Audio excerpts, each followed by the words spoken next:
strong man. Feel his muscles. Let him flex. You're a strong man. You protect women and the innocent. Why do boys build the forts? Why do they pick up sticks to fight? We think, oh, they're going to become violent. You ask every little boy who's building a fort and he's got these swords out there, he's protecting the innocent from the evil invaders. He is doing a righteous deed, but we're labeling that in a way that as though somehow we need to indict him, you know? Well, that's that effeminate culture aspect of that. The male, making him soft. Respecting his desire to be strong and to lead and to make decisions. That's that authority. Respecting his desire to analyze, solve, and counsel. Respect his desire for a shoulder-to-shoulder friendship. And I've coached mothers on this. Mom, want to talk? Sarah, my wife, talks about the 100 questions. She would ask her at least 20 questions every day when the boys would come home. And finally, David, after several days, Mom, it's the same at school every day. If anything changes, I'll let you know. Yeah, right. And so they're asking questions. And I say to Mom, when the two boys are out playing catch, just go out there, take a chair out, not iPhone, have nothing going on, no recipe book, no nothing. Just sit there and just watch them play catch for 15 minutes. Don't word. Just watch them. And then I want you to just watch them. They'll be making eye contact at you, throwing and, running, whatever they're going to do. Now you get up, go into the house, evening meal, whatever. Now call them in. Tell them to go upstairs, make their bed that they didn't make, wash their hands and face, and clean up their room and come down to dinner. It'll all be done. See, what you've done is you've energized them. You've made a deposit in their spirits just by what we call the shoulder-to-shoulder activity. See, mothers feel that we're only connected if we're talking face-to-face and he's sharing with me what his day was all about. Well, daughters will do that, but boys are a little bit different. So what you want to do is meet his need, not just be reassured that everything's okay between you. Do it this shoulder-to-shoulder. And I coach mothers on this, and women are writing me, this is unbelievable. Why hasn't anybody told us this? Well, or they're thinking, that's really hard to do. Well, it's not hard to do. I've got my task list. Well, that's exactly right. It's not hard to do. It just seems, it seems like this is not producing any quality in our relationship. This is not quality time. Right. It's a waste of time. Exactly. But that's if we filter it through the feminine grid again. And that's what you're pointing out. And it's not to indict the feminine. We need to honor that, exalt all of that. But what we're reminding us, Jesus said, have you not read, he who made them from the beginning made them male and female. And though we're equal, we're not the same. Mm-hmm. And we need to understand then what is different about our boy. And does he have a need that we're maybe not paying attention to? And I've written this book to say it's a huge need. And when you meet it, he softens and connects with you. And he gets affectionate with you, generally speaking. Emerson, in the last portion of the program, I want to get to some real practical respect talk at every level of development, toddler, teen, and everything in between. Before I do, though, you mentioned the right outcome. And for that mom who has tried different things, maybe she's even innately tried some of the things that you're talking about, but it hasn't worked. She hasn't received a response from her son. Maybe it's just years of antagonism between them. Do you have examples where it's taken much more than what you're describing to heal the relationship because of the wounds between them both? Describe that environment where it's much harder than just a simple phrase. Right. The challenge for all of us is to step back for a moment and say, look, whether or not my son responds to this, or let's put it by way of analogy, a father is to be loving toward his daughter, whether or not she rebels and gets into drugs or whatever, that he can be a very loving father apart from the outcome in her. So to moms, your son may not respond immediately. There could be any number of things that are going on. He could be addicted. He could be lying. I mean, we all know. I went to a military school for 5 years, from 8th grade to 12th grade, 5 years of my life. And it had nothing to do with my mom. It had everything to do with me. And so one of the things that I want to say, you stay the course on this. This is about meeting your son's need, whether he appreciates it or not. This is about you being a respectful woman of God, whether your son is responsive or not. Don't give in to contempt and disrespect and communicating that way with the hope that somehow he's going to repent. That would be using unholy means to achieve a very worthy end. So my challenge, stay the course, do this unto Christ, and just trust that what we're saying here is correct. Because mothers love to meet a need, and you're meeting your son's need to be believed in, that you honor his heart, and you believe in him more than he probably believes in himself right now. And I believe if anything's going to cause him to turn the corner, it's that. I do not believe boys will return home to a mother who has nothing but contempt and feeling that she despises him because he humiliated her and shamed her and made her feel that she's a failure as a mother and as a woman. Emerson, that is so powerful. You're right on the money again, because I think of the many stories I've heard where you've had a prodigal child. And what brings that child back over the long term, usually when they're an adult, will be that consistency of love that they felt from mom and dad. And if it's not there, the chances are it may not happen. And so I love that, keeping that tether of love tight, because that's the testimony that we receive in the end, that I came back to my mom because it just was so obvious how much she cared about me. Yes. And it took me time to figure that out. And I would add the tether of respect and honor. Because we default to the love component. Mothers are loving. We've got a good friend right now. Her son is in prison, and she's continued to apply this. And this is a man in prison, will be there for many years, but his attitude toward his mother, he got addicted. And it wasn't anything to do with her. He got himself in a mess, and he's an addict. But because she's honored his spirit, even though she's been humiliated by what has happened, the family has, the sorrow that they're experiencing, his own regret, his own guilt, she has given voice to these principles, and this son is connected from behind the walls, the prison bars, but she has a relationship with her son because of this. That's powerful. That's so good. Hey, we do want to get practical, so let's talk for the remaining minutes about how to deal with you'd say the phases of childhood. So that toddler, to try to get these points across, maybe that toddler just hit his little sister or something. How does mom engage that little boy to say, Johnny, that's not what we're going to do? Yes, you're an honorable young man, and honorable men do not do this. Your daddy doesn't do this. You're honorable. Now, let me insert, mothers think, well, a 3-year-old, 4-year-old isn't going to understand that concept. This is what's blown away. Does a little girl understand when daddy says, I love you? Absolutely. She surely does. And mothers were testing this out. I don't think that my boy would respect me. And this mother had a 2-year-old and a 4-year-old, and she was putting the bed, and she decided to apply this, and she has a psychological background. She's a psychologist. So she said, Brendan, I really respect you. And she thought that he would say, what do you mean? She said he sat up, and he said, thank you, Mommy. And he would always echo. She said, I love you. And he would say, I love you. She said, I respect you. He sat up and said, thank you. And she said, he understood what I was saying.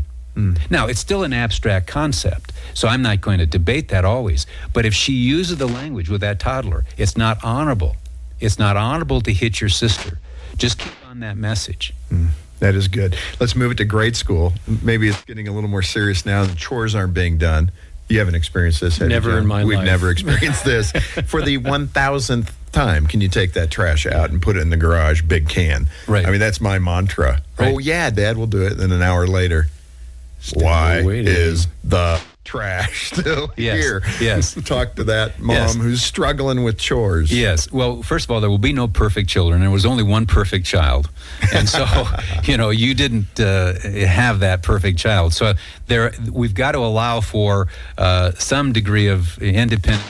Jesus said a boy is going to leave father and mother. And so, as I say, you control during the toddler years, but then you have to move into counsel from, those teen years, because you can't control them 24/7. And then there's the casting off. And you want to develop this boy to finally leave home. Okay. And so there's got to be some allowance for him to, wiggle a little bit. But on that point, you ask the question. I've asked you multiple times to take the garbage out. I understand it's a hassle, and I know there are more exciting things to do. But you said you would do it. And I see you as an honorable man of integrity. And help me understand this, because I believe in you, and I believe you're becoming this man of honor. I need you to be honorable and follow through on your word here, even though it's a hassle. But tell me, how can we solve this problem? So you're putting it on their honor to do it. I like that. Yeah, as long as we don't use this as a club. Right. We have to figure out, that's why I'm saying, what battle do you want to fight here? Is it the garbage battle, or is it another one? But there has to come that moment when we ask that question, we put the problem on the shoulder. You coach me here. If you were dad, what would you say to you? Because I see you as an honorable man, and yet it's almost like you're not honoring me. You're not respecting me. Have I done something that has caused you not to want to respond to me? Help me understand, where am I failing as a parent? Help me with my feelings. So you've kind of covered that tween message as well, in terms of respecting each other, and then that teen message when maybe they're coming home late blowing curfew more often than they should. Dig into that a little more intellectual discussion. What I'm finding as the teens get older is their rationales become a little more difficult to debate. There's reasons why these things aren't happening, and you begin to get into these lengthy debates rather than your instructions being followed. Speak to that issue of the debate season of teenhood. Right. Well, and that's where the debate cannot get down into the gutter where you are showing disrespect toward the spirit of the individual. There has to be an appeal. Jonathan and David, as they went through those teen years, that I tried to remind myself, okay, this is going to be a discussion here of man to man. We're going to talk honorably with each other, respectfully with each other. I said to David, there were times he was pushing the limits, and I have a circle that I drew. You have authority of father, you have the freedom of the son, and you have the responsibility. So I had authority, freedom, and responsibility. And I said, son, I know you want more freedom, and you really don't want my authority, and yet you want me to be responsible for you. I will tell you, you can have total freedom and come out totally from underneath my authority, but you have to be 100% responsible for yourself. And you don't want that because you want things that I'm responsible for you. I get that, but you want more freedom. All I can say is we're going to have some tension here. And this tension is healthy. But in a few years, you're going to be outside the home. So now let's talk. How can we honor each other? Yeah. We have a curfew. I know that feels limiting to you. But we live in fear when you're not here. So how can you serve us? How can you honor us even though you feel this is unfair? Talk to me. I know you feel this is unjust. I know you feel this is unfair. I know you feel I'm dishonoring you. But I feel it is fair. It is reasonable. It guards your mom and my heart from feeling fear, and I feel you're honoring us. So now how can we create win-win? Help me. I like that. It's rational and it's calm. You flipping to the dad conversation there, but let me ask this question. When can mom say, and when should she say, honey, I need your help here? Because he's typically, oblivious to some of this. I know one of the funniest things that goes on in our house will be one of my boys standing 5 feet from me, and Jean will direct the instructions through me to him. And I'll say, he's standing right here, So she'll say, would you just Trent, can you have Trent do the dishes? Okay. Trent, would you do the dishes? And he's going, I can hear you, Mom. What is that dynamic? Yeah, well, she's perhaps feeling that her authority is not being used with Trent. He's not responding to her, so she's going to use your authority to make sure this gets done. I'm not quite sure of all the dynamics there. But I think to your point about what can a mother do, I think, again, if a mother's afraid, let's say that curfew issue again, she can appeal. You're 17. And, I need your strength, son, because when you don't get in on time, I begin to worry. I begin to be afraid. That's then powerful. I think that you're done. And I know that you're going to tell me, Mom, you shouldn't feel that way. I know I shouldn't feel that way, but I need your strength here. I need your leadership. I need you to help me, okay? I need you home by XYZ time. See, there comes a point when we shouldn't be afraid of being vulnerable with our children as they move into that young adulthood thing, appealing to them, but appealing to them based on our need. If mom really is afraid, then why not give voice to that rather than saying, young man, you're being disrespectful and you're not honoring and moving into that condemnation again and shaming him because he's not responding to your authority and leadership. Is that really the root here? Is that really what you want? No, I'm afraid that he might die on the road and he's not home. Okay, then let's go there with that. And then appeal to him to serve you and watch what happens. Now, will every boy do it? Now, if he's addicted, if he's into sex, he's doing things. We live in a very real world where there are a lot of temptations, and he's going to give into those temptations, and it's going to override his mind that says, I ought to obey mom and dad. And you're going to have to deal with that situation, and I deal with that in the book on discipline and consequences. But begin with what we're saying right now. Appeal to his strength. Appeal to that sense of honor. That's good. That is so good. Emerson, before we go, one of the culture's greatest questions right now are the kind of the late blooming of boys to men. The 20-something that is living in his mom and dad's basement, perhaps, doesn't seem motivated, playing video games way too much, is arriving at adulthood maybe 5 to 10 years later than men used to. Speak to that mom who's got that son in that phase of life where they're just not sure what to do. What would you say to her? Well, I think, again, this is one of my concerns, that I think we talk about the soft male or we talk about this boy, and is he lazy? Is he slothful? Is this something that's evidence of a poor character quality? Or does this reinforce my message? He's afraid because all the messages out there are opposite of chairs, that he doesn't have it in him to conquer. He really doesn't have that strength to provide and protect. He doesn't have strength of leadership. He really doesn't have a lot of insight. He's really not a person you want to have a good friendship and relationship with. And he may not, have a right perspective on human sexuality. And he's beginning to, particularly if he's a Christ follower, beginning to feel like, is he really a man? Does he really have what it takes? Can I really enter that adventure and make a difference in the field that perhaps God wants me in? And men will pull back out of fear. And so the real question is, can a mom begin to speak into that and say, honey, I do believe in you. I believe that God has a call on you. I believe there's something that he has for you. I've been praying for you for 20 years on that. And I'm fully confident that he's going to reveal that. And here's what I see in you. Here are the desires I see in you. The opportunities aren't there, but I just need to go on record to say, here's what I believe about you. And if I've been remiss in saying that, or if I've been on you to get out there and get a job, and somehow you feel that I think you're a failure, that is not the case. Here's what I really believe about you, and let me state several things. Yeah, that is so good. Emerson, I'm leaping out of my chair here, and I hope moms are excited about what they're hearing, because it gives them a pathway to improving the relationship with their sons, because it will feel like you don't speak the same language and you don't understand each other. And I'm excited to be able to deliver some hope and help to that mom who is so frustrated. Maybe dads too, who, moms are turning to their husbands going, help me, and we don't understand what to say or do. This is a resource for you, particularly that mom of the boy. And I'm excited that you've written this. I'm grateful that you have. I can't wait to share it with Jean at home, just to help her in her relationship with our kids. This is what you enable us to do here at Focus on the Family.